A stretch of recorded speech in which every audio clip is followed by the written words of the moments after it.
Ang sakin lang naman, gusto kong gabayan din kayo. Paano? Mali-mali naman kayo kung magdesisyon.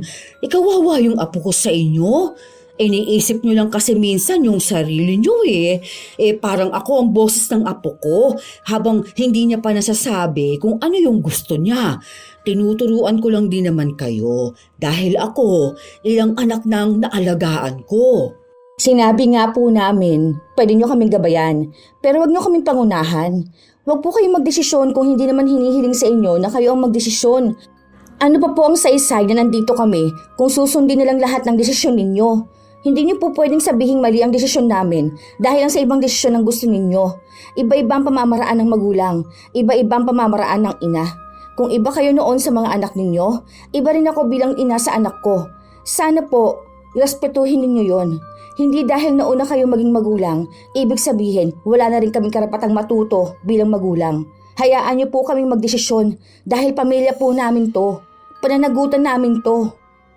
Minsan, nagkakaroon talaga ng problema kapag ang lola ng bata ang madalas na nagdedesisyon kaysa sa mga magulang nito. Ganon si Elizabeth sa kanyang apo, na mas ninanais niya pang desisyon niya ang manaig kaysa sa desisyon ng magulang. Ito rin ang ugali na magdadala sa kanya sa parusa. Ano kaya ang mas mananaig? Ang pagbabago at pagtanggap na ang mga lola ay dapat gumabay lang o ang pagnanais na maging paladesisyon sa buhay ng kanyang apo? Ay, ano ba naman yan, Jenna Marie? Kagigising lang ng anak mo, paliliguan mo na. Tapos Biyernes pa ngayon. Ay, kaya nagiging sakitin ng bata. Aalis po kami, ma. Pupunta kami kina mama. Di sige, magbihis ka na dun. Mag-asikaso ka ng sarili mo. Ako na lang ang maghihinsaw sa apo ko. Isasabay ko na po sana ng pagligo Saka wala naman po masama sa ganun. Maniwala ka sa akin, nak. Ganyan kami noon. Mga lola din namin ang nagpapayo sa amin. Kaya tingnan mo, mga anak ko hindi sakitin. Itong apo ko, ang bilis magkasakit kasi hindi ka sumusunod sa mga pamahiin. Sige na, ako na mag-aayos sa kanya ha. Unahin mo na lang muna ang sarili mo. Halika na nga rito, apo ko. Sandali lang ha, magpapainit muna ako ng tubig para hindi ka lamigin. Hindi na lang kumibo si Jenna Marie dahil alam niyang hindi rin naman magpapatalo ang kanyang biyenan. Nakabukod na sila ng bahay pero katabi lang nila ang bahay ni na Elizabeth. Kasama nito ang asawa niya at ang bunsong anak nila. Madalas na nasa kanila ang biyenan dahil malayo ang bahay ng iba nitong mga anak. 5 taon ng kasal sina Jenna Marie at Robin at biniyayaan sila ng anak na mag-4 na taong gulang na ngayon. Minsan, pinag-aawayan ng mag-asawa ang pagiging paladesisyon ni Elizabeth. Dahil minsan, ito pa ang nangungunang magdesisyon sa pamilya nila, lalo na sa bata. Lumipas pa ang ilan pang mga araw hanggang sa walang pasok sa trabaho si Robin. Nagpasya silang mag-asawa na lumabas. Mag-aayos muna ako ng buhok ko. Maayos naman na si Bricks Sasapatusan na lang yan mamaya. Yung kulay white ipasuot mo sa kanya, love. Sige, magbanyo muna ako. Biglang sumama ang tiyan ko Habang wala ang mag-asawa, pumasok sa loob ng bahay si Elizabeth. Ay, ang pogi naman yung apo ko na yan. Aalis kayo, no? Bakit naman ganyan ang suot mo? Mas bagay sa'yo yung binili ko Teka nga, halika, magpalit ka ng damit. Kahit na nakaayos na si Bricks, pinalitan pa ni Elizabeth ng damit. Inayusan niya rin ng buhok ang bata at pinasuot ng ibang sapatos. Nung lumabas si Robin ng banyo, nakita niya ang ayos ng anak. Nakataas ang buhok na parang buhok ng mga kabataan noon. Patay ang butiki dyan kapag nahulog sa ulo ni Bricks. Diba? Nakakatuwa ang itsura ng apo ko. Ganyan dapat ang forma sa kanya. Tapos, etong terno ng Sangoku. Mainit sa labas kaya dapat nakasando ang bata. Nilagyan ko na rin ng panyo sa likod para hindi pawisan. Tuwang-tuwa si Elizabeth habang nakatingin sa kanyang apo. Pero ang tuwa na nararamdaman ng kanyang hipag ay nawala. Bigla itong napasimangot. Ay sige na, mag-ingat kayo at enjoy kayo ha. Bakit naman ganyan yung suot ni Bricks? Mukha naman siyang tanga niyan. Nakapambahay tapos nakasapatos. Ganyan pa yung buhok. Uy, bakit? Maganda naman. Naman, nakabihis na nga yan kanina eh. Nakaayos na rin, magsasapatos na lang tapos pinalitan niyo pa. Parang binaboy niyo naman pong itsura ng anak ko eh. Gusto niyo pagtawanan niya sa labas? Alam niyo naman mga tao ngayon, baka mamaya may mag-video pa sa kanya tapos mabuli pa online. Okay na yan, ibaba na lang yung buhok. Hindi yan okay. Ang ayos-ayos ng suot ko tapos yung anak ko ganyan.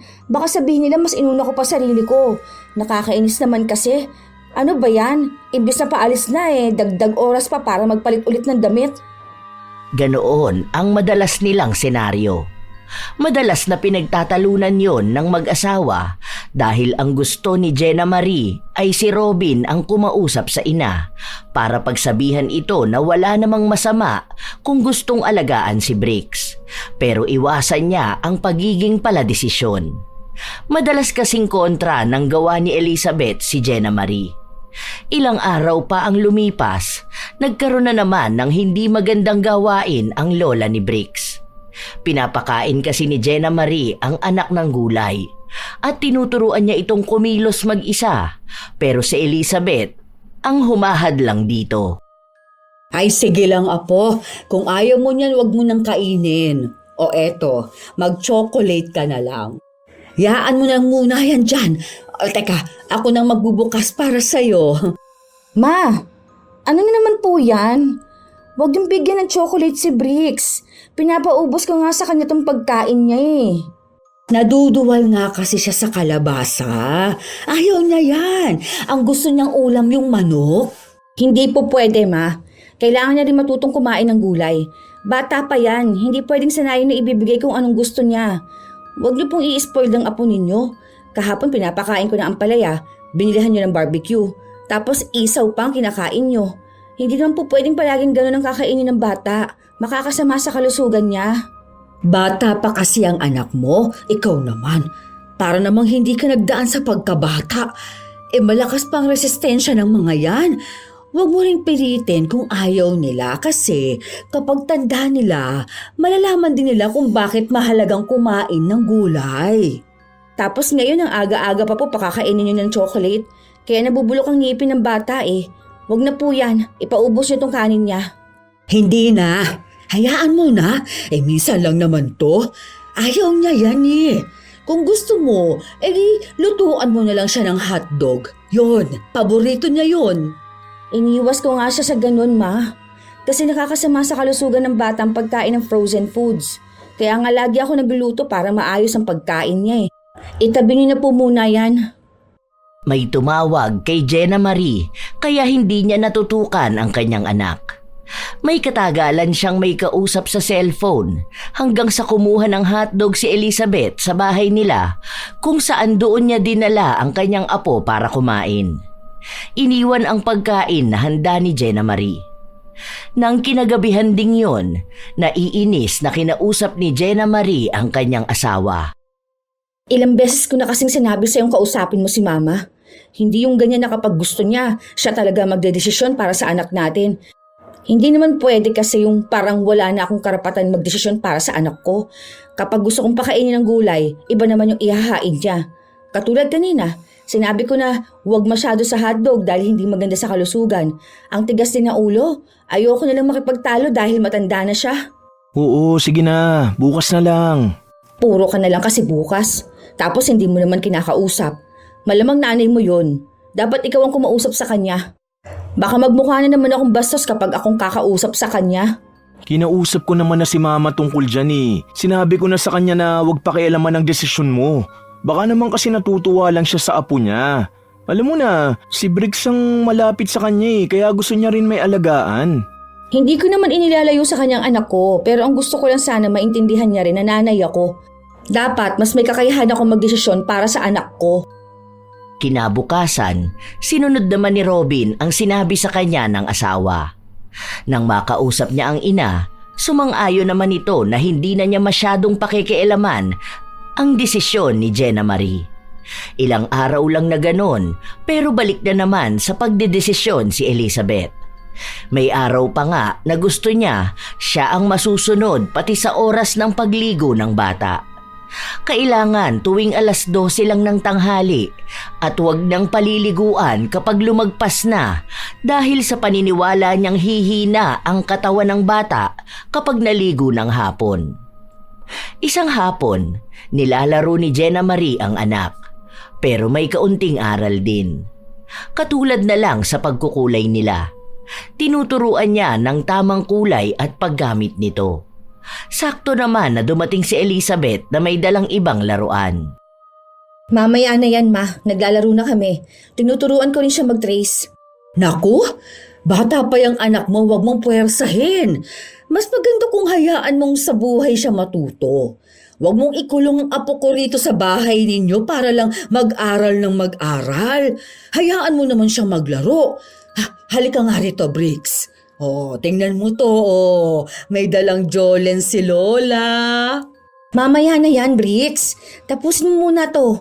Kunin mo yung color blue tapos color mo sa sky. Oh, saan dyan ang sky? Dito, apo ko.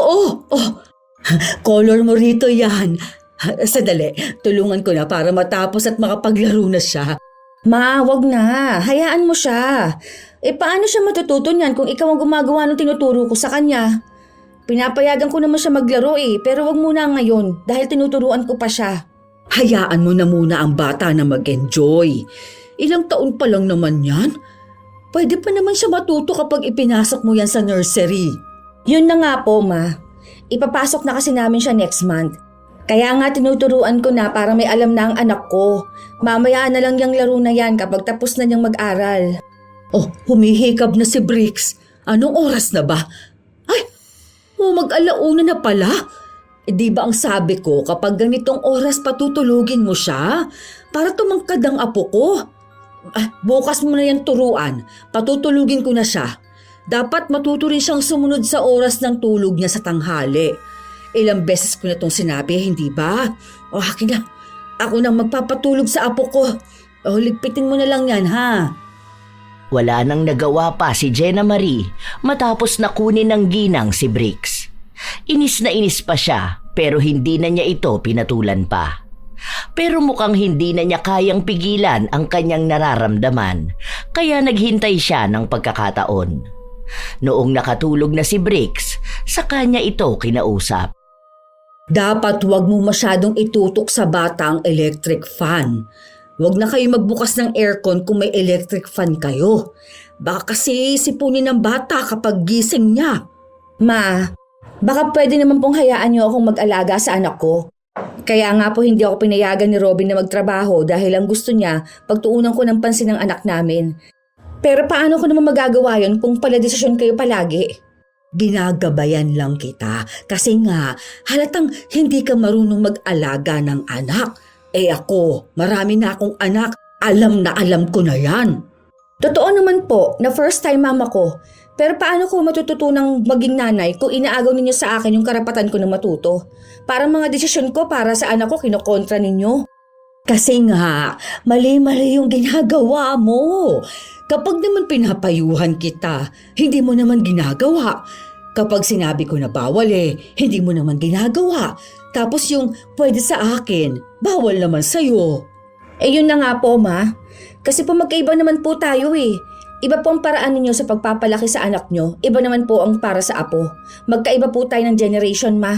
Kaya po sana, para iwas lang din tayo sa gulo, sana hayaan nyo akong magdesisyon para sa anak ko. Huwag nyo po akong pangunahan. Ayoko po ng away. Tumangulang si Elizabeth sa sinabi ng kanyang manugang. Pero kahit na ganon, hindi pa rin siya natigil sa pagdedesisyon. Isang araw pa, walang pasok si Robin kaya nasa loob lang ito ng bahay. Naroon din si Elizabeth, nilalaro ang kanyang apo. Sa Mabini Sunshine ko ipapasok si Bricks. Doon din mag-aaral ang pamangkin ko. Bakit doon pa? Sa Montessori mo ipasok? Hindi naman nagkakalayo ang bayad doon? Mas mura doon, ma. Ang mahal kasi sa Montessori. Parehas din naman ng may matututunan si Bricks. Saka inaalalayan ko naman dito sa bahay. Tinuturuan ko rin naman dito eh. Iisa pa lang naman ang anak ninyo. Pwede nyo na yan ipasok sa mahal na eskwelahan. Mas maganda nga kapag sa Montessori kasi nga, alam mo talaga nagtutok ang bata doon. 3 estudyante nga lang daw kada teacher. Yung apo nga ni Duday andoon. Ang galing na raw mag-English ng bata. Ang talino. Parehas lang din yon, ma. Kahit naman sa Mabini Sunshine, tutok din naman sa mga bata. Kapag nag-kinder naman na siya, ililipat din namin siya. Sa public school namin siya pag-aaralin. Maganda rin naman ang mga turo doon eh. Para kapag college niya, doon siya sa mas magandang university. Kasi ako, ganun ginawa sa akin ng mga magulang ko. Saka hindi rin kasi namin kaya sa ngayon ng private school, ma. Hindi naman pwede na lahat ng ipon namin mailalabas. Paano kung magkaroon ng emergency? Saka pang long-term plan kasi ginagawa namin ngayon ni Jenna. Kahit na ba? 1 taon lang naman magiging nursery ang anak ninyo. Hindi nyo pa ba itotodo ang gasto sa kanya? Hindi na, ma. Saka hindi naman magtatrabaho si Jenna eh. At nagtapos din naman siya maging teacher, hindi lang nagturo. Kaya pwede niyang tutukan ng anak namin. Sa totoo nga niyan, hindi na dapat ipapasok ng nursery pero gusto namin na may makahalubilo namang mga bata si Bricks para kahit na paano may pakilala namin sa kanyang school. Para hindi siya matulad sa mga bata na umiiyak kapag papasok sa school. Kaya hindi na namin kailangan dun sa mamahaling school, ma. Yun nga ang sinasabi ko sa inyo, ma. Kaya bago pasukan, tinuturuan ko na si Bricks. Kaya wag niyo na po muna siyang ayain maglaro. Pinapalaro ko po siya pero may oras naman. Hindi po palagi laro na lang nga atupagin niya kasi bata pa siya. Mas maganda na balanse lahat. Sige, kayong bahala. Hindi kumbinsido si Elizabeth sa gusto ng mag-asawa. Kahit pa sabihin na dapat ay guro si Jenna Marie kung nagtrabaho ito. Alam ni Elizabeth na mas matutuunan ng pansin ng apo kung ipapasok niya ito sa mas magandang paaralan. Kaya hanggat hindi pa nagsisimulang ipasok sa naturang paaralan si Bricks, si Elizabeth na mismo ang gumawa ng paraan para maipasok ang apo sa Montessori. Ayan, okay na. May slot na ang apo ko. Panigurado akong magkakaroon siya ng mas magandang pag-aaral kapag sa Montessori siya. Saka naman na malalaman ng mga magulang na yan, wala na rin man sila magagawa. Katulad nga ng inaasahan, nakatanggap ng mensahe mula sa paaralan si Jenna Marie. Nabasa niya lang ito gabi na, patapos niyang maglikpit ng kanilang pinagkainan. Love, tingnan mo nga to. May orientation daw bukas sa Montessori. Hindi naman ako nagpa-reserve ng slot. Hindi pa ako nagpupunta ng school kasi bukas ko pa lang sana ipapa-enroll si Bricks. Baka naman na mali lang. O kaya baka scam yan. Hindi eh. Official number to ng Montessori. Check mo. May email din sila sa akin. Kaya pala nag-chat sa akin kanina si Jessica. Ang sabi niya magkasama raw anak namin sa iisang classroom. Hindi ako nag-reply sa kanya kasi akala ko wrong send. Tapos name ko pa to. Ito pa, sa email. Name ni Bricks. Hindi naman pwedeng bigla na lang may ganito.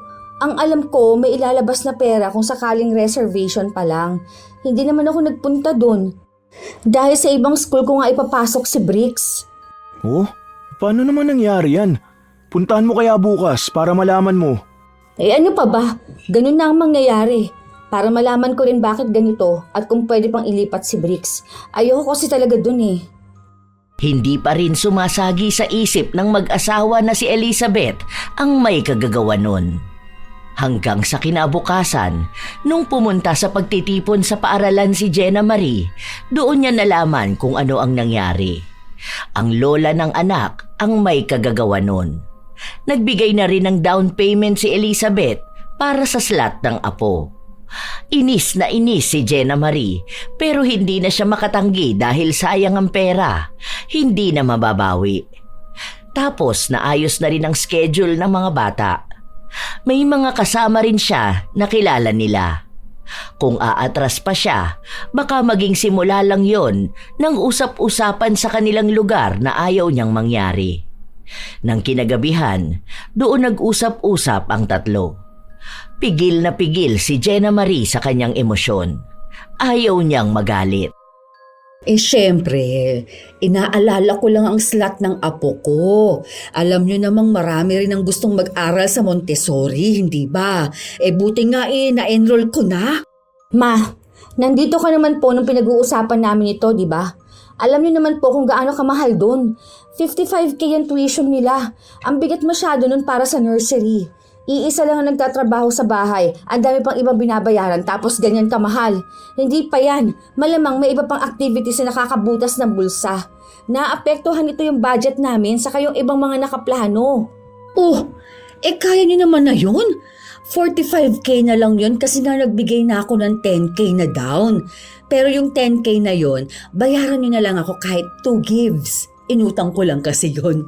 Yun na nga po, Ma. Inutang nyo lang. Alam nyo naman po na ayaw namin ang nangungutang eh. Ang laki po nung tuition oh. Sana po kumonsulta muna kayo sa amin. Alam nyo naman po na may pinag-iipunan din kami, di ba? Hindi naman pwedeng biglayin namin maglabas ng malaking pera para dito. Bakit ba ang iinit ng mga ulo nyo? Ginagawa ko lang naman to para sa apo ko. Hindi ba? Kung makikita ng mga tao na sa Montessori siya nag-aaral, di kaiinggitan siya. Makakatulong din naman sa inyo tong ginawa ko. Hindi po kayo nakatulong, Ma. Pala-desisyon kasi kayo eh. Sa susunod po, kumonsulta muna kayo sa amin. Kami ang mga magulang ni Bricks. Kami lang ang pwedeng magdesisyon sa kanya. Kung may gusto kayo, ipaalam niyo sa amin. Kapag pumayag kami, ibig sabihin pwede. Kung hindi, ibig sabihin hindi po pwede. Huwag niyo kaming pangunahan. Ginagalang kong pagiging lola niyo. Pero sana galangin niyo rin po ang pagiging magulang namin. Oo, sige na. Sorry na. Pasensya na kayo kung iniisip ko lang ang kalagayan ng apo ko. Hindi ko naman alam na masama na pala yun para sa inyo. Ganon kasi ang gusto ko para kay Bricks. Yun ang pangarap ko noon kay Robin eh. Kaya akala ko, pwede rin na ganon ang pwedeng gawin para sa apo ko ngayon. Ako, pasensya na kayo sa akin. Ma, wag na lang sanang mauulit yung ganito. Kasi may budget din talaga kaming sinusunod eh. Hindi pwede na kapag gusto nyo, yun ang mangyayari. Tama pong sinabi ng asawa ko, pwede nyong gabayan si Bricks. Pero wag naman yung masasagasaan pati pagiging magulang namin. Oo, hindi ko na lang uulitin. Pagpasensyahan na ninyo ako ha. Sana nga po, Ma. Kasi ilang beses na po natin to napag-usapan, di ba? Ilang beses nyo na rin pong sinabi na hindi nyo na uulitin. Ma, nakikiusap naman po ako sa inyo. Opo, gets ko kayo na gusto nyong alagaan ang apo nyo. Gusto nyong maranasan niya yung di ko naranasan. Pero sana, naiintindihan nyo rin ang pagiging magulang namin. First time lang po namin eh. Sana naman ipadaman nyo rin sa amin na mas mahalaga ang desisyon namin para sa anak namin. Hindi ka naman namin pinipigilan sa mga gusto mo. Pero sana kapag desisyon na para sa aming mag-asawa, huwag nyo na pong panghimasukan. Gusto rin namin ng magandang buhay para sa anak namin. Ang sa akin lang naman, gusto kong gabayan din kayo. Paano? Mali-mali naman kayo magdesisyon. Kawawa yung apo ko sa inyo. Iniisip nyo lang kasi minsan yung sarili nyo eh. Parang akong boses ng apo ko habang hindi niya pa nasasabi kung ano yung gusto niya. Tinuturuan ko lang din naman kayo dahil ako, ilang anak nang naalagaan ko. Sinabi na nga po namin, pwede nyo kaming gabayan pero wag nyo kaming pangunahan. Wag po kayong magdesisyon kung hindi naman hinihiling sa inyo na kayo ang magdesisyon. Ano po pong saysay na nandito kami kung susundin na lang lahat ng desisyon ninyo? Hindi nyo po pwedeng sabihing mali ang desisyon namin dahil lang sa ibang desisyon ang gusto ninyo. Iba-iba ang pamamaraan ng magulang, iba-iba ang pamamaraan ng ina. Kung iba kayo noon sa mga anak nyo, iba rin ako bilang ina sa anak ko. Sana po, yun ang respetuhin ninyo. Hindi dahil nauna kayo maging magulang, ibig sabihin, wala na rin kami karapatang matuto bilang magulang. Hayaan niyo po kami magdesisyon dahil pamilya po namin to, pananagutan namin to. Hala, sige. Sa susunod ipaaalam ko na sa inyo. Nangihinayang kasi ako eh. Maganda ang pagtuturo doon. Sayang kasi ang talino ng apo ko kung sa basta-bastang eskwelahan niya lang siya ipapasok. Maaga pa naman naglakad yan. Ibig sabihin yan matalino. Para lang naman sa akin eh. Ibigay na ang best lalo na at nag-iisang anak pa lang naman siya. Hayaan na lang natin, love. Ano pa ba? Malamang, hahayaan na lang natin. Nandyan na eh. Sayang na yung pera kung hindi na natin makukuha. Sa susunod na lang sana makinig naman sa atin, di ba? Anak natin yan. Tayo dapat ang masusunod, hindi ibang tao. Kahit lola pa niya yan. Dapat nasa atin lagi ang karapatan. Inis na umalis si Jenna Marie sa harapan ng dalawa. Ilang araw pa ang lumipas. Madalas na pinapangunahan pa rin ni Elizabeth ang pagpapalaki ng mag-asawa sa anak nila. Nagiging dahilan din yun ng pag-aaway ng mag-asawa dahil hindi na nga makatiis si Jenna Marie. Isang beses pa, naghanda ng prutas na baon si Jenna Marie. Noong araw din na yon, may importante siyang lakad kaya pinakisuyo na muna niya kay Elizabeth ang pagbabantay kay Briggs. Kung hindi lang yon importante, hindi naman niya hahayaan na ang lola ni Briggs ang magbabantay dahil kilala niya ito. Kung ano-ano na naman ang ikukonsinti sa bata. Nang kinahapunan, napansin ni Jenna Marie na hindi nakain ang pinabaon niya. Ma, anong kinain ni Briggs? Bakit hindi po nabawasan tong baon niya? Walang nagalawa. Binigyan ko siya ng fishball. Yun ang mas gusto niya. Tuwang-tuwa nga. Ang dami niyang nakain eh. Nagsawa na ata siya dyan sa mga prutas na baon niya. Para maiba lang din naman. Di ba nga po, ang sabi ko may baon siya. Hindi pwede na ganyan ang kinakain niya. Kailangan pa rin yung masusustansya. Minsan lang naman. Saka, naisip kong pagbigyan na lang din ng bata.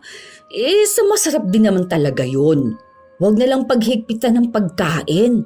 Hindi po ako naghihigpit ng pagkain. Ang inaano ko po, yung masustansya naman ang ipakain sa bata.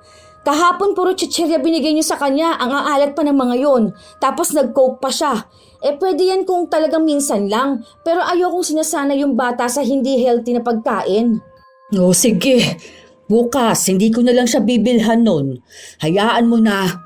Minsan ko lang naman siya pinakain nun. Inisip ko na para hindi maging masela ng bata. Lalo na yun din ang paboritong kainin ng papa niya noong bata pa to. Hindi na talaga, ma. Dahil ako na magbabantay sa kanya. Hindi pwede yung kung ano-anong pagkain na binibigay ninyo sa bata. Sayang lang pinapainom kong vitamins kung hindi naman healthy ang kakainin niya. Huwag niyo rin pong bibigyan ng puro juice na lang o soft drinks. Kita niyo to, pati tubig hindi niya nagalaw. Maaga magkakasakit ang anak ko eh. Reward ko lang naman yun sa pagiging mabuting bata niya. Ang galing niya kasi sa school. Oo na, sige na, para hindi ka na magalit sa akin. Ayaw ko naman na sabihin mo pa to sa asawa mo tapos kayong dalawa ang mag-away. Hindi na lang sinabi ni Jenna Marie ang nangyari dahil ayaw niya rin na magalit ang asawa sa ina nito. Pero kahit na ilang beses nang nangako si Elizabeth na hindi na siya magiging paladesisyon, ganun pa rin ang ginagawa niya. Minsan, hindi na niya sinasabi sa mag-asawa. Minsan naman, kusa itong nahahalata.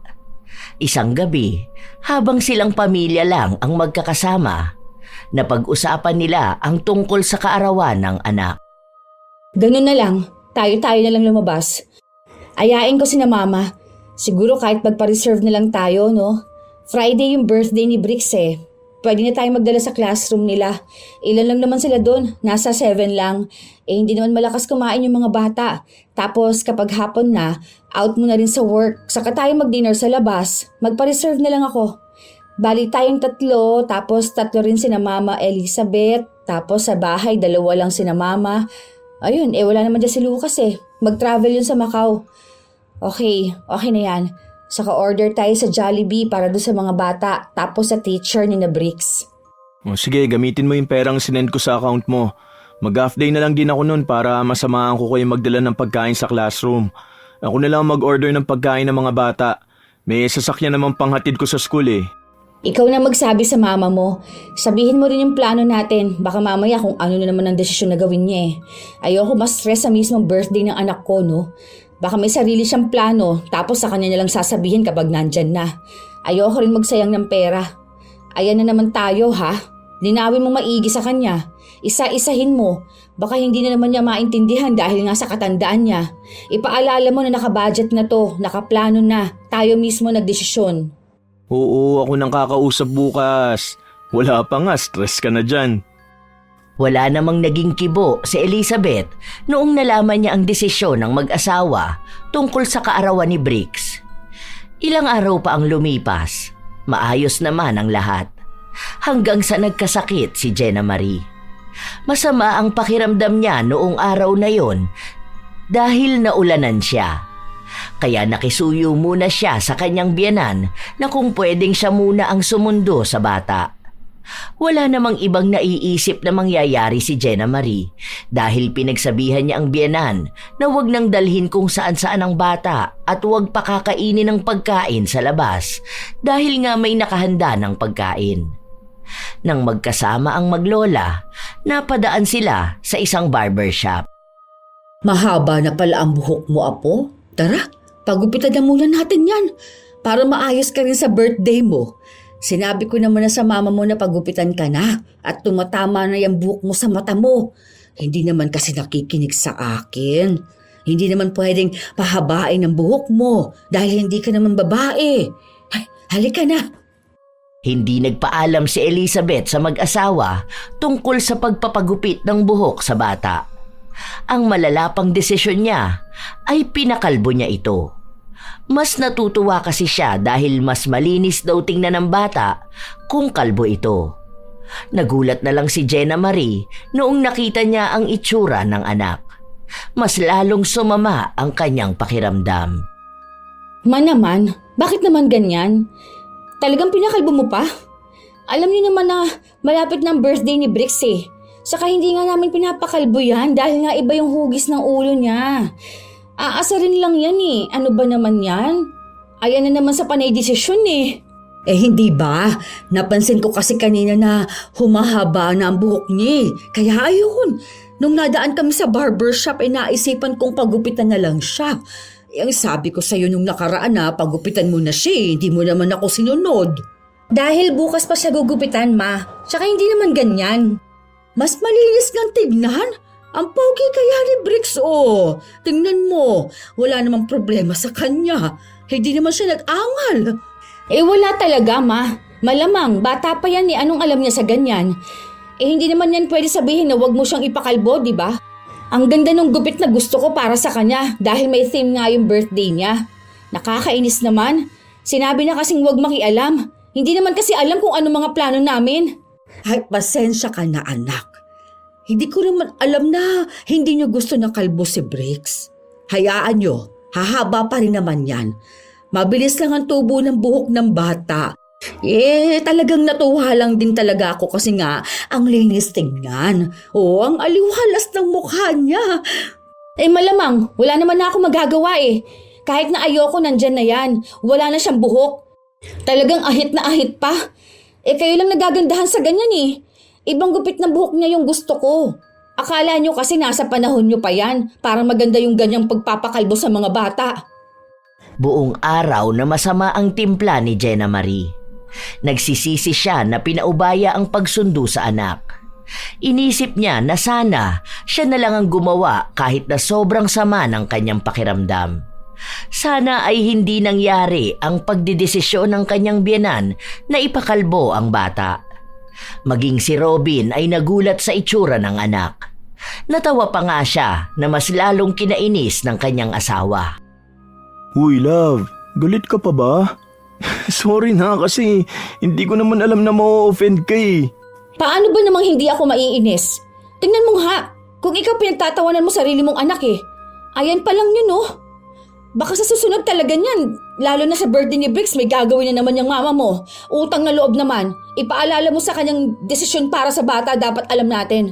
Naiinis na ako ha, lalong sumasakit ang ulo ko. Baka sa susunod niyan, tignan mo kung ano-ano na namang desisyon niyan para kay Briggs. Bagong panganak pa lang ako, ang dami niya nang ginawa. Ay, kausapin mo talaga mama mo ha. Kung pwede kahit oras-oras mo siyang paalalahanan na huwag magdesisyon kung hindi naman kailangan. Hintayin na lang ulit nating humaba ang buhok ni Briggs para ipagupit natin na katulad ng buhok na gusto mo. Ako na lang ang magsasabi kay mama na wag niya nang pagugupitan si Briggs. Magpaalam muna siya. Dapat naman talaga nagpapaalam siya, hindi yung ganyan siya. Dapat isipin niya na apo niya lang yan, may mga magulang yan. Nakakasawa na yung kailangang ipaalala sa kanya, yung dapat alam niya. Kahit na anong sabihin ng mag-asawa, palagi talagang nagdedesisyon si Elizabeth. Hindi na lang maaway ni Jenna Marie dahil minsan iniisip niya na sa sobrang tanda na ni Elizabeth, hindi na ito makaintindi. Pero minsan, hindi niya napipigilan ang sarili na patulan ito. Hanggang sa dumating nga ang araw ng kaarawan ni Briggs. Pagpunta ni Jenna Marie sa silid-aralan, nagulat siya dahil ang daming mga bata. Nasa higit 30. Hindi niya inaasahan dahil ang alam niya ay kung ilan lang ang bilang ng mga kaklase ng anak. Nang kausapin nila ang guro, sinabi nito na si Elizabeth daw ang nagsabi sa kanya na lahat ng bata ay isama para sa kaarawan ni Briggs. Walang sinabi si Elizabeth sa kanila. Nagdesisyon ito nang hindi man lang sila inaabisuhan. Lalo na't ang dala lang nila ay bilang na pagkain. Dahil naroon naman na ang mga bata, hindi naman nila pwedeng paalisin. Kaya kahit na wala sa plano, nag-order sila ng bilang kung ilang bata ang nasa loob ng silid. Inis na inis si Jenna Marie, pero hindi niya ipinapahalata dahil gusto niyang maging maayos matapos ang selebrasyon. Nang umuwi sila, doon na lang siya sumabog. Ma, sinabi na nga po namin sa inyo kung anong plano, di ba? 1 linggo bago ang birthday ni Briggs. Alam niyo na kung anong dapat gawin pero nagdesisyon pa rin kayo. Sumang-ayon na nga kayo sa amin Tapos ang sabi mo na hindi mo na yun pakikialaman. Pero ano po to? Ano tong ginawa niyo ngayon? Pati itong araw na to hindi pinalampas. Natuwa lang naman ako, anak. Kasi naisip ko na sa school mag-celebrate si Briggs. Akala ko okay lang nakasama yung ibang bata. Ang cute naman nila, di ba? Ang daming kasama ng apo ko. Saka mga bata naman yun. Hindi masama ang loob ko kung nagpakain ako ng mga bata. Ang ikinasasama ng loob ko, pinangungunahan ninyo ang desisyon namin. Sinisira niyo palagi yung plano namin. Hindi naman yan ang unang napag-usapan Panay kayo sabi na oo, naiintindihan ninyo. Pero hindi niyo naman iniintindi. Buti sana kung sinabi niyo ng mas maaga sa amin. Hindi sana nakakahiya na ang tagal naghintay ng mga bata para sa pagkain naka-o-order lang. Ang inaano ko lang naman, nak, para maging masaya ang birthday ni Briggs.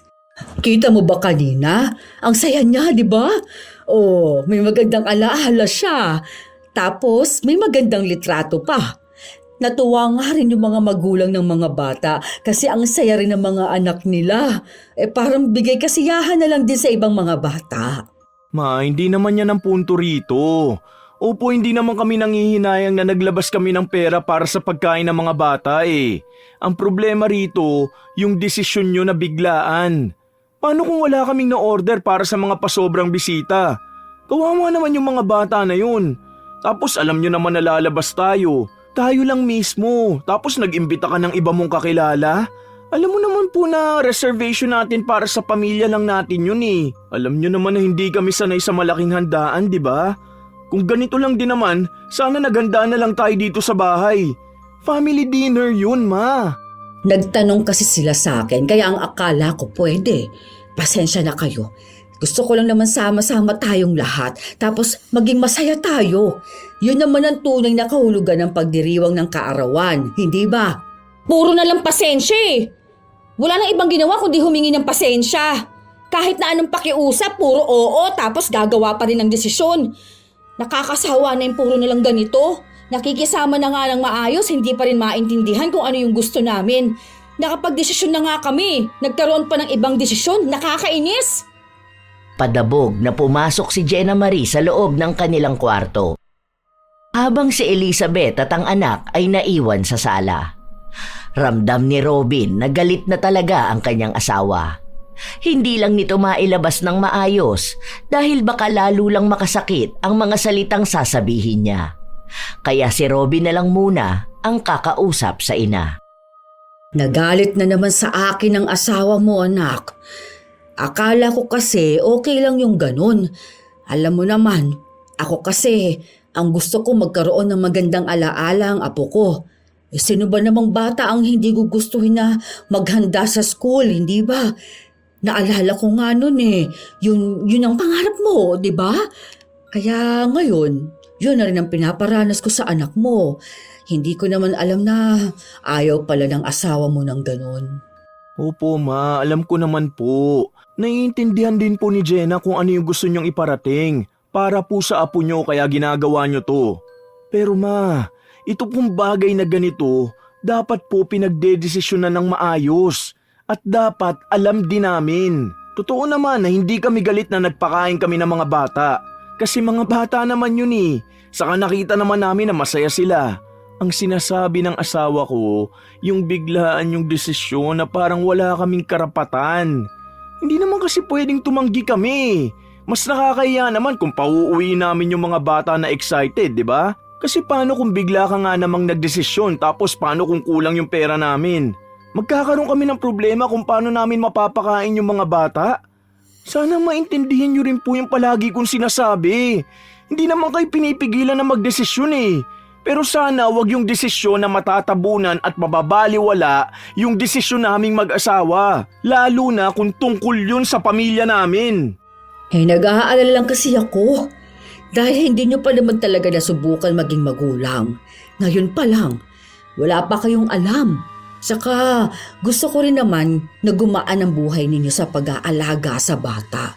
Wala naman akong intensyon na masama para sa apo ko at para na rin sa inyo.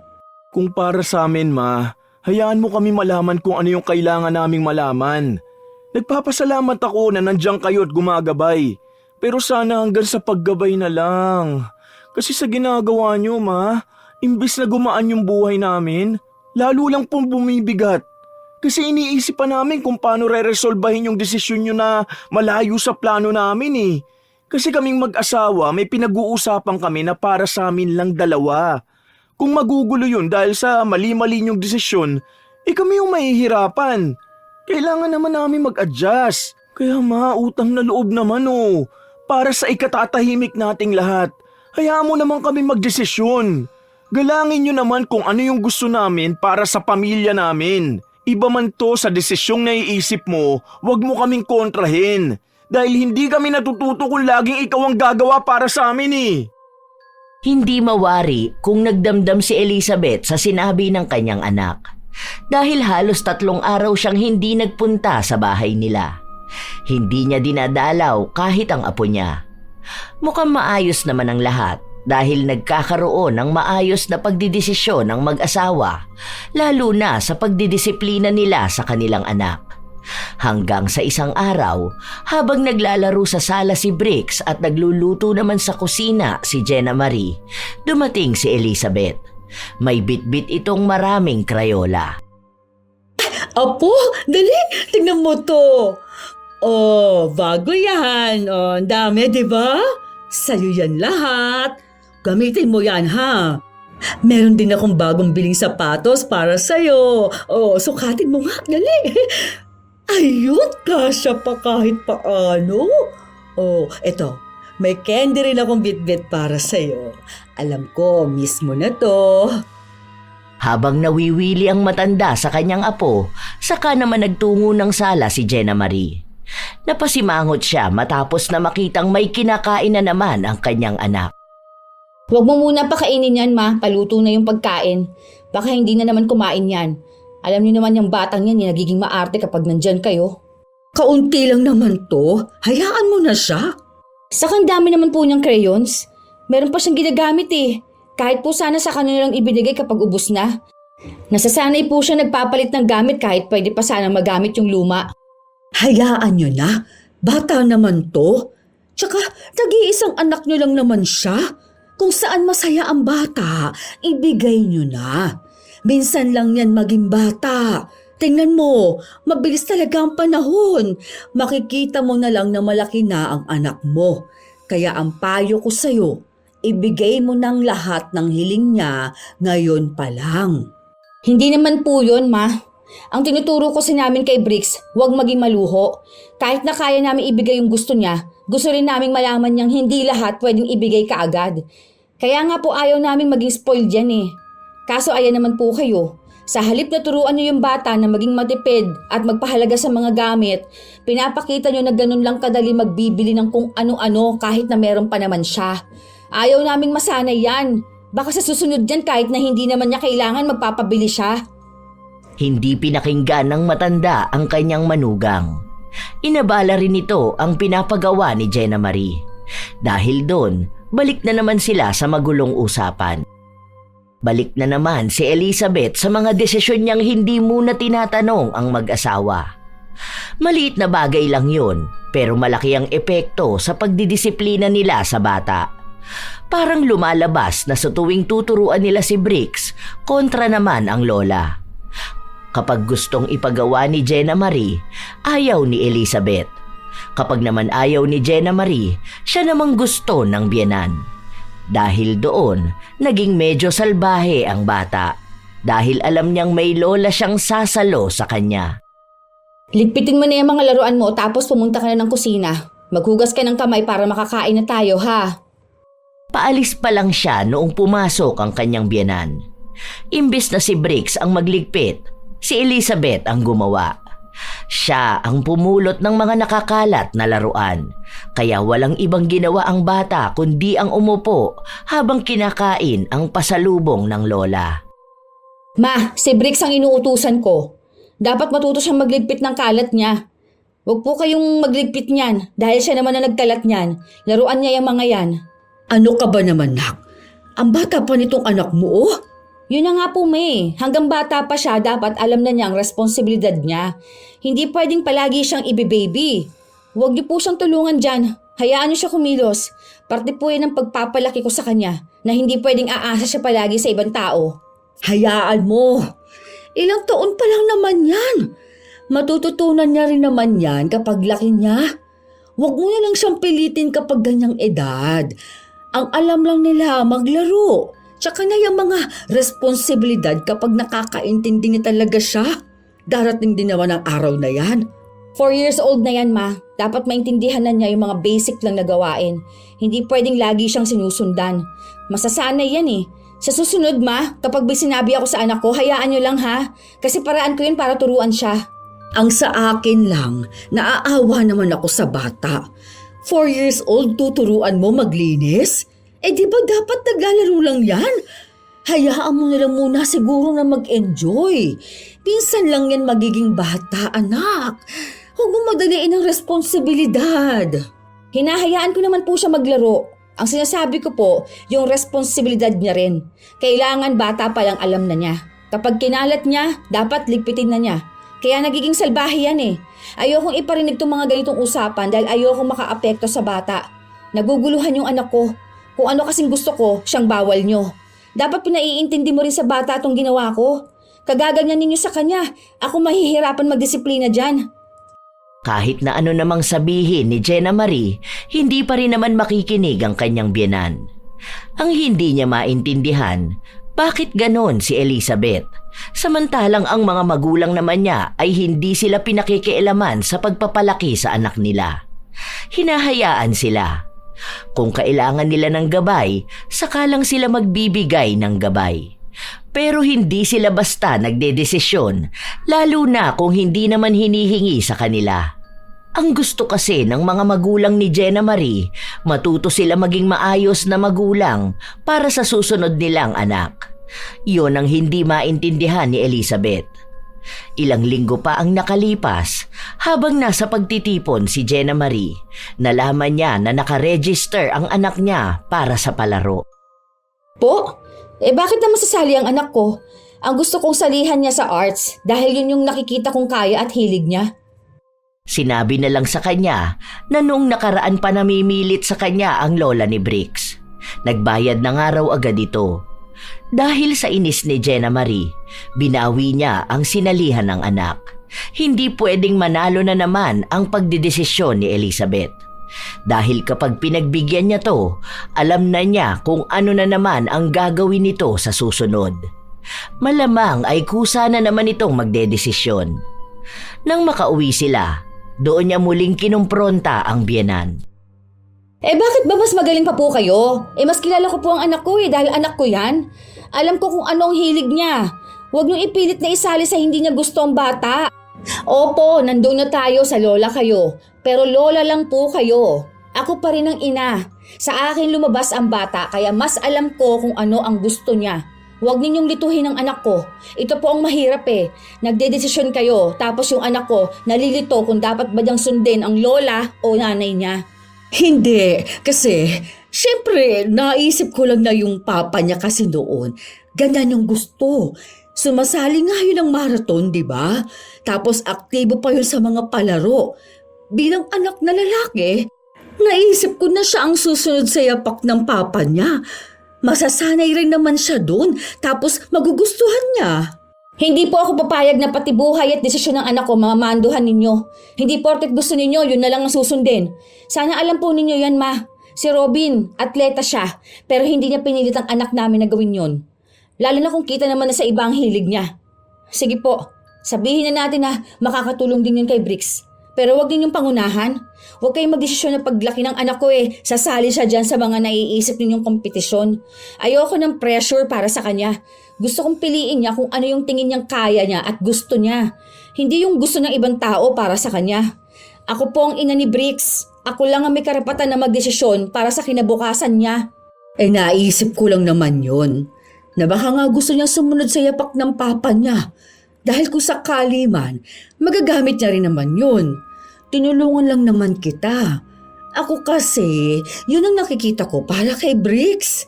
Yung sasali ba siya sa Olympics, ganun. Malay mo, siya ang makapag-uwi ng gold para sa Pilipinas. O di magiging sikat siya.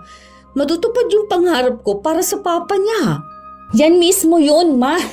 Pinagdedesisyon ninyo ang buhay ng anak ko Kahit na wala pang naman dyan. Kung yan ang pangarap niya, malalaman ko naman yun. Pero kung hindi, hindi ko rin ipipilit sa kanya. Susuportahan ko siya sa kung ano man yung gusto niyang gawin. Hindi niya pangarap ang pangarap niyo, ma. Sana po ngayon maintindihan niyo na magkaiba tayo ng pamamaraan kung paano maging ina. Kung paano magpalaki ng anak. Sana po, wag ninyong pakialaman ang sa akin. Tapos na kayong maging ina. Hindi ako papayag na maging paladesisyon ka pa sa buhay ng anak ko dahil lang sa lola ka niya. Pasensya na po kayo kung bastos ako pero nakakabastos din naman ang ginagawa ninyo. Matapos nun, sinabi rin ni Jenna Marie ang naging alitan nila ng biyenan sa kanyang asawa.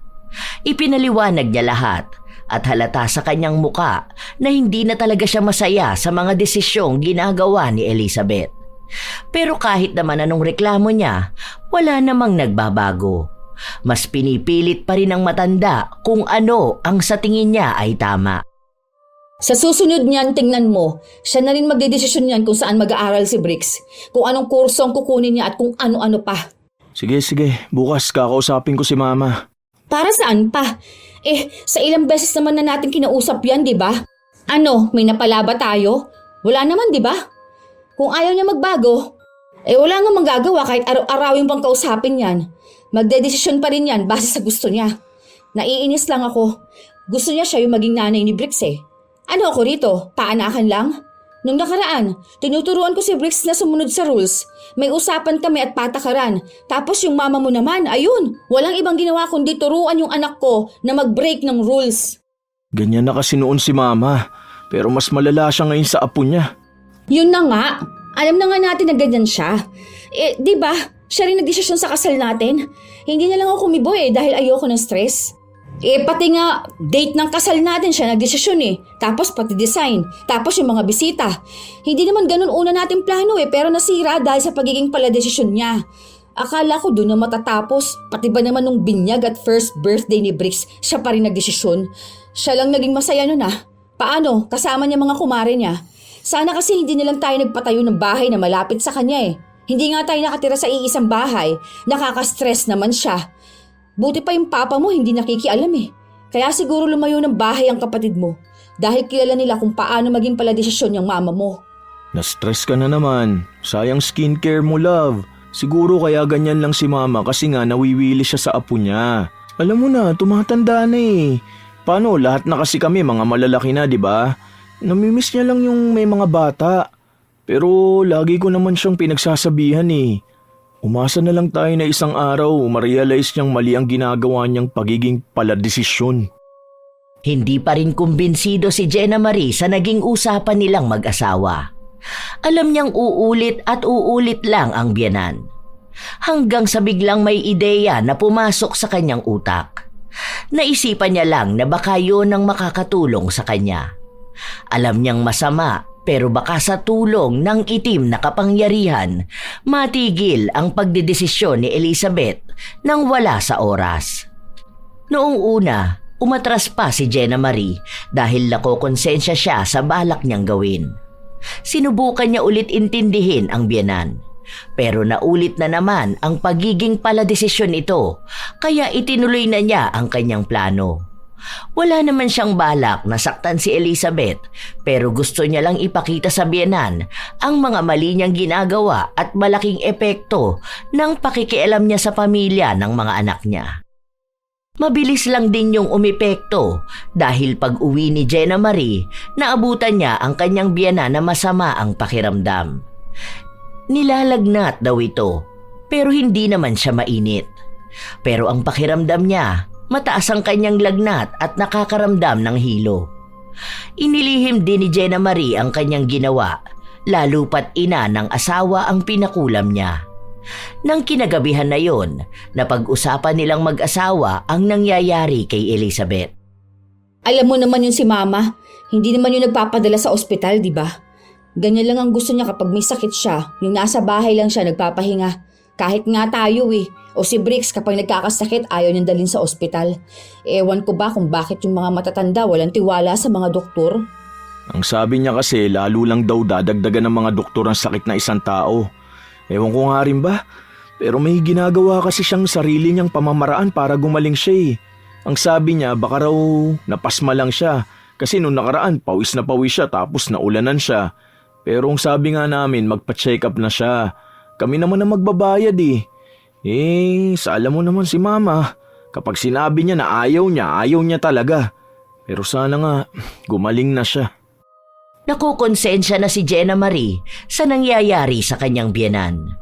Ilang beses pa ngang sumagi sa kanyang isipan na pagalingin na ito, pero pansin niyang hindi naman kasi ito nagbabago. Patuloy pa ring nagdedesisyon sa buhay nila kahit na may sakit ito. Hanggang sa isang araw, dulot na rin ang katandaan, hindi na gaanong makatayo at makakilos si Elizabeth. Ma, ito po yung pinamili naming grocery ni Robin para sa inyo. Mamaya po magluluto ako ng pagkain nyo. Hindi, anak. Sige, ayos lang ako. Ang intindihin mo ang anak mo. Hindi naman po pwedeng hayaan kayo. Kasi hindi po rin naman kayo maaalagaan ni Papa. Matanda na rin siya eh. Tapos yung bunso niya madalas na nasa school. Okay lang po kasi yung lulutuin ko naman masustansya yon. Kaya pwede po sa inyo. Kumusta na pala ang apo ko? Miss na miss ko na si Bricks. Ang pogi kong apo. Maayos naman po siya, Ma. Bali po, matalinong bata pa rin naman napasawahi. Mamaya po, papuntahin ko rito. Wala silang pasok bukas eh. Tapos sakto, Sabado at Linggo. Pwede naman pong dito na muna siya. Huwag na muna. At baka mahawa lang siya ng sakit sa akin. Hindi naman po yan nakakahawa. Punta kami rito mamayang gabi ha. Dito na lang kami maghahapunan. Hindi naman maikakaila ang awang nararamdaman ni Jenna Marie sa kanyang biyenan sa kabila ng mga naging awayan nila. Aaminin niyang mabuti naman ito, sadyang may aral lang siyang nais na malaman ni Elizabeth. Ilang araw pa ang lumipas, biglang nagkasakit si Bricks. Mataas ang lagnat niya, namimilipit sa sakit ng tiyan, nanlalamig ang buong katawan at mga hindi mawaring sakit. Dinala nila sa ospital ang bata. Halos 3 araw siyang namalagi sa ospital dahil na rin sa kanyang panghihina. Hindi na alam ng mag-asawa kung ano ang kanilang gagawin.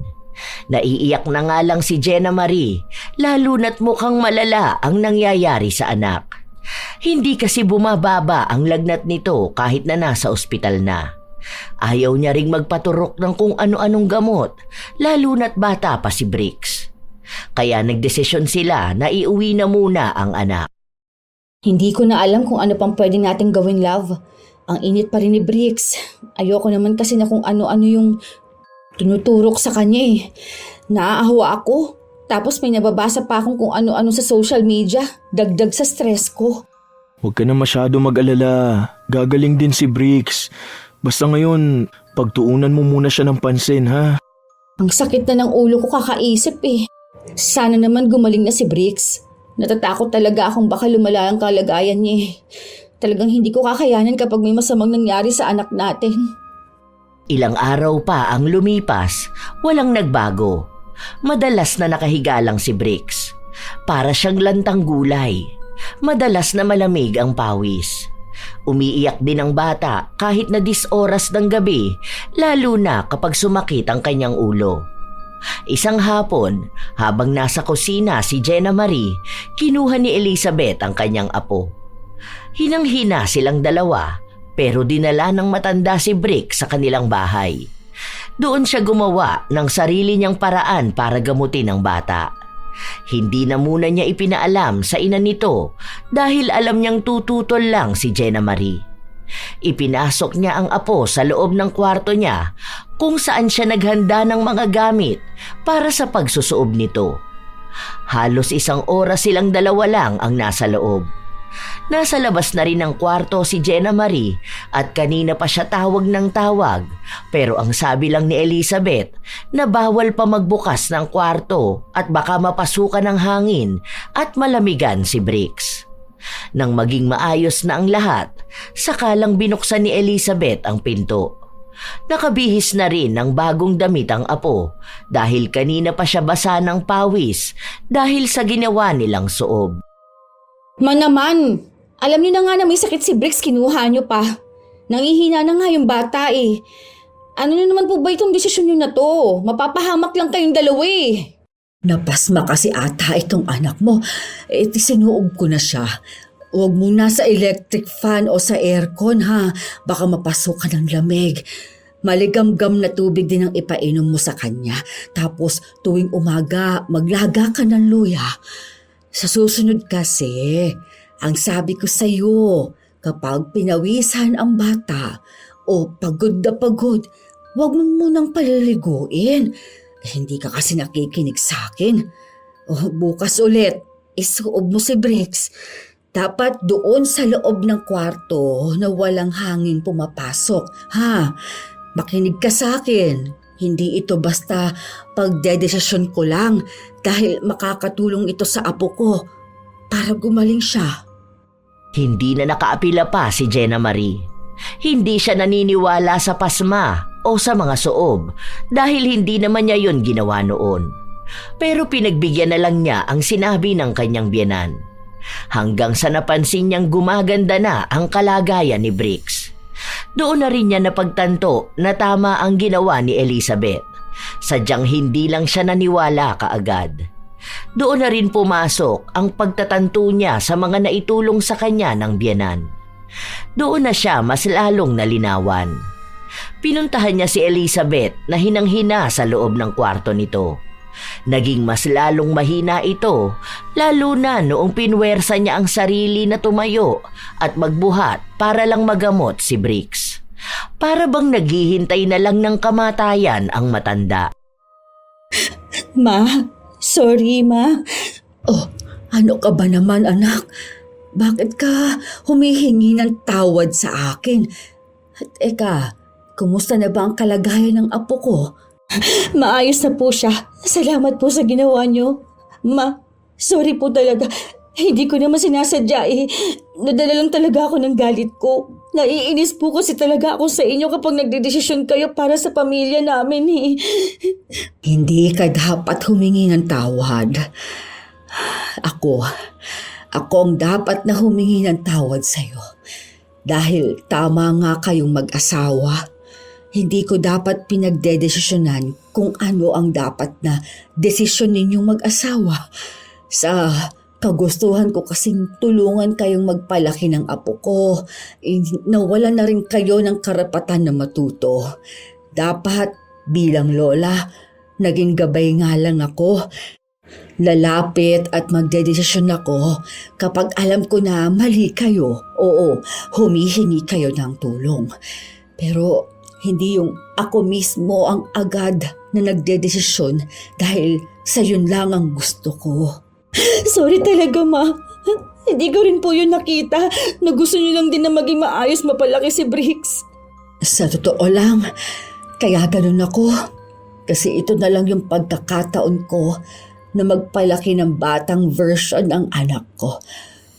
Sa kagustuhan ko na maranasan niya ang mas magandang pag-aalaga na dapat nagawa ko noon sa anak ko. Nagkamali ako dahil inagawan kita ng pagkakataon na maging ina.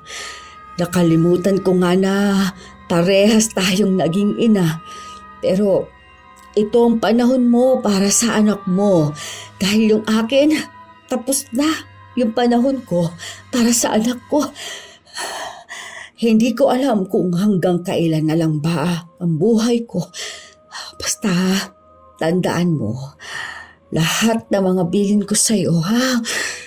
Hindi yan kuro-kuro ng mga matatanda. Dahil magiging gabay mo yon para maging isa ka ring mabuting ina. Naiyak ng tuluyan si Jenna Marie. Nagsisisi na siya sa paglapit niya sa itim na kapangyarihan. Kaya para maging maayos na ulit ang lagay ng kanyang biyenan, pinatanggal niya ang kulam na ipinataw niya rito. Halos 1 linggo rin ang inabot bago naging maayos ang kalagayan ni Elizabeth at nananatiling lihim ang ginawa ni Jenna Marie. Ayaw niyang lumala pa ang sitwasyon kapag may nakaalam ng kanyang ginawa. Ilang linggo pa, tuluyang naging maayos na si Elizabeth. Nakakatayo na ulit siya at nakakakilos. Pero base sa nakikita ni Jenna Marie, malaki na ang pinagbago nito. Hinahayaan na niya ang mag-asawa na magdesisyon para sa anak nila. Hindi na siya nakikialam. Hindi siya nagbibigay ng opinyon kung hindi naman hinihingi. Dahil ang sabi niya ay may tiwala na siya sa desisyon ng mag-asawa, lalo't para naman yon sa kanilang pamilya. Isang araw, humingi ng tulong si Jenna Marie sa kanyang biyenan na magluto ng merienda para kay Briggs. Paraan na rin yun ni Jenna Marie para muling maging maayos ang kanilang samahan. Kung ano bang gusto mo? Yung matamis ba masyado? Ang mga bata kasi, hilig nila yung mga matatamis. Pero sabi ng iba, hindi dapat hayaan na masanay ang mga bata. Ikaw ba? Ano bang gusto mo? Kayo po ba, Ma? Yun na lang po. Hindi pwede ha. Kasi tinuturuan lang kitang magluto. Pero ikaw pa rin naman na magtitimpla niyan base sa sukat na gusto mo para sa anak mo. Ikaw ang magdesisyon niyan dahil ikaw ang ina ng tahanan na ito. Ang hirap po pala talaga maging ina, no? Kaya bilib ako sa inyo. Lalo na po ang dami ninyong anak. Ako nga po isa pa lang nahihirapan na. Mahirap talaga yan, lalo na kung iba-iba ang gusto ng mga bata. Bawat anak kasi, iba-iba talaga ang hilig at ugali. Meron pa yan, yung isa mong anak, ayaw ng ganitong ulam, na talagang hindi siya kumakain. O ito namang isa mong anak, yun ang paborito. O kaya minsan, kailangan talaga na timbangin mo. Kapag gusto ng isa ng ganitong pagkain, hiwalayan mo na lang ng luto ang isa. Hayaan mo, kapag nagkaroon pa naman ng kapatid si Briggs, malalaman mo na rin yan. Mabuti nga ngayon natuto ka na. Ganun naman talaga kasi yun. Tayong mga ina, hindi natatapos ang pag-aaral natin ng mga bagong bagay para sa mga anak natin. Salamat po talaga, Ma. Kasi nandyan kayo para gabayan kami. Yun naman talaga ang dapat, hindi ba? Lalo na ako ang malapit sa inyo. Mali lang talaga ako noon na akong nagdedesisyon. Hindi ko napagtanto na nahihirapan pala pati apo ko kung sino ang susundin sa atin. Ang lola ba o ang ina? Kaya ngayon, hinayaan na kita para alam din ng apo ko na ikaw ang dapat na sundin niya. Ibang estilo mo sa pagpapalaki ng anak mo. Sa bagay, tama nga naman kayong mag-asawa. Iba nga pala ang panahon ninyo sa panahon namin. Kaya iba-iba ang pagiging ina natin. Hayaan na nga natin ang nakaraan. Ang mahalaga ngayon, maayos na tayo. Kita ko na talagang mabuti kang asawa at ina. Kaya panatag ako sa pamilya ninyo. Bilang ina, masaya ako. na nakakilala ang mga anak ko ng mabubuting babae na magiging ina ng kanilang mga anak. Nagiging emosyonal si Elizabeth. Pero pinatawa na lang siya ng manugang para hindi mauwi sa madramang araw ang dapat ay masaya lang. Sa paglipas ng ilan pang mga buwan, nakikita naman ni Elizabeth na kaya na ni Jenna Marie ang pagiging ina. May mga payo na itong sinusunod na dati ay hindi niya pinaniniwalaan. Sa mga sumunod na taon ay nasundan pa ang mga anak ni na Robin at Jenna Marie. Nagkaroon sila ng 4 na anak at doon napagtanto ni Jenna Marie na tunay ngang mabilis lang ang panahon. Ang dating sanggol na hawak niya ay nagbibinata na. Doon niya napagtanto na yon ang tinutukoy sa kanya noon ng biyenan, na kaya naisalagaan ni Elizabeth ang maliit na bersyon ng anak dahil masaya siyang mabigyan ng pangalawang pagkakataon na magpalaki ng batang nagmula rin sa kanyang dugo. Maraming bagay na napagtanto si Jenna Marie sa pagiging isang ina na talagang nagpaalala sa kanya at nagbigay ng mas malawak na pag-unawa sa ginagawa noon ng kanyang biyenan. Mas lalo niyang naiintindihan ang mga kilos nito noon dahil nasa kalagayan na siya ni Elizabeth. Ang minsang ina na malapit na rin maging lola. Ganon kabilis ang panahon. Lumipas ng hindi namamalayan. Tunay namang sa parte ng lola, may kakaibang saya ang pag-aalaga ng apo. Iba ang lambing, iba ang saya kapag may munting kamay na humahawak sa kanila. At may munting tinig na tumatawag na lola. Natural lang na mas lalo silang maging mapagprotekta, masigla at minsan ay mas nasasabik sa pagdedesisyon. Dahil sa kanyang puso, ang pakikialam ay pagmamahal, ang pangunguna ay pag-aalala, at ang pagiging paladesisyon ay pakiramdam nilang mas alam nila dahil may pinagdaanan na sila. Na para bang mas malayo na ang kanilang narating sa buhay bilang isang magulang na alam nilang magagamit nila kapag sila ay naging lola. Pero kailangan ding maunawaan ng lola na ang sobrang pakikialam, kahit galing sa pagmamahal, ay maaaring makaapekto sa mag-ina. Kapag laging nasasapawan ng nanay, unti-unting nawawala ang tiwala niya sa sarili. Nawawala ang boses niya. At mas masakit, nawawala ang pagkakataon niyang maranasan ang buong paglalakbay ng pagiging ina. May mga aral kasi na natututunan lang kapag ina mismo ang nag-aalaga, nagdedesisyon, nagkakamali at natututo. Kapag inaagawan siya ng papel, nasisira ang pundasyon ng relasyon niya sa anak. Isang pundasyon na dapat ay sa kanila lamang nabubuo. Sa parte naman ng isang ina, kailangan din niyang maunawaan na ang lola ay hindi kaaway, kundi isang taong sobra lang ang pagmamahal.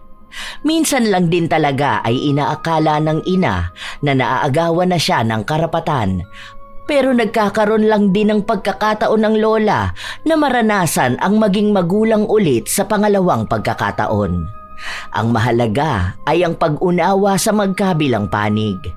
Ang lola ay nagmamahal, pero dapat may hangganan. Ang ina ay nagmamahal at dapat respetuhin ang karapatan niyang maging tunay na magulang. Hindi kailangang magtalo kung sino ang tama. Mas kailangang pag-isipan kung ano ang makakabuti sa bata. Sapagkat sa huli, ang pinakamahalaga ay hindi kung sino ang nasunod, kundi kung sino ang nagbigay ng tamang pagmamahal at respeto. Tandaan na ang pamilya ay mas nagiging buo kapag ang bawat papel ay ginagampanan ng tama. Ang lola ay gabay, ang ina ay ilaw at ang bata ang sentro ng pagmamahal. Kapag may respeto at pag-unawa, walang relasyon ang masisira. Kayo ba mga apo, ano ang tingin niyong naging pahiwatig ng ating bagong kwento ngayon? Ano ang inyong opinyon sa pagitan ng lola at ina patungkol sa pagdedesisyon sa bata? Kung ano man ang inyong opinyon at komento, maaari nyo yang ibahagi upang aming mabasa. Naway may aral kayong napulot sa ating bagong kwento.